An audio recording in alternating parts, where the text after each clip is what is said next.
1960ના દાયકામાં નાસાએ જ્યારે માનવજાતને પહેલીવાર ચંદ્ર ઉપર મોકલવાનું આયોજન કર્યું ત્યારે તે મિશનનું નામ અપોલો રાખવામાં આવ્યું.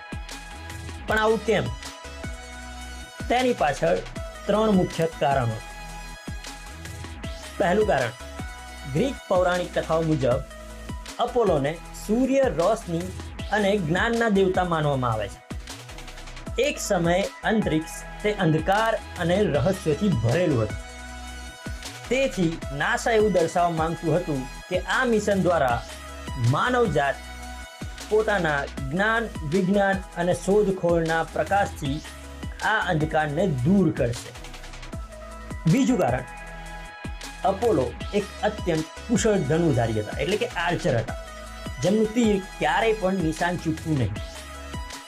પૃથ્વીથી હજારો કિલોમીટર દૂર આવેલા ચંદ્ર ઉપર અંતરિક્ષ યાનને ઉતારવું તે સોયમાં દોરો પુરવવા જેટલું અત્યંત જોખમી અને સચોટ કાર્ય હતું.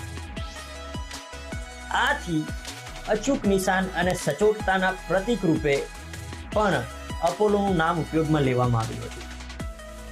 ત્રીજું કારણ, પૌરાણિક કથાઓ મુજબ અપોલો રોજ પોતાના સુવર્ણ રથમાં આકાશમાં સવારી કરતા હતા. નાસાના વૈજ્ઞાનિકોને લાગ્યું કે આકાશમાં ઉડતા અંતરિક્ષયાનો એટલે કે સ્પેસ ક્રાફ્ટ તેમના માટે અપોલોનો સુવર્ણ રથ એક આદર્શ રૂપક છે અને તેથી અપોલોનું નામ ઉપયોગમાં લેવામાં આવ્યું.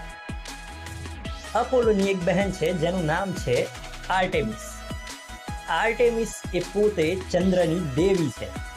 તેમ છતાં નાસા દ્વારા ચંદ્ર મિશનનું નામ અપોલો રાખવામાં આવ્યું હતું.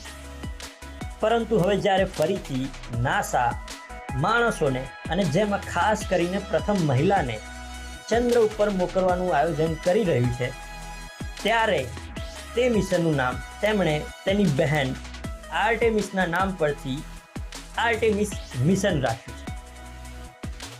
આવી જ કોઈ રસપ્રદ વાત સાથે ફરી મળીશું. ત્યાં સુધી જય હિન્દ, વંદે માતરમ.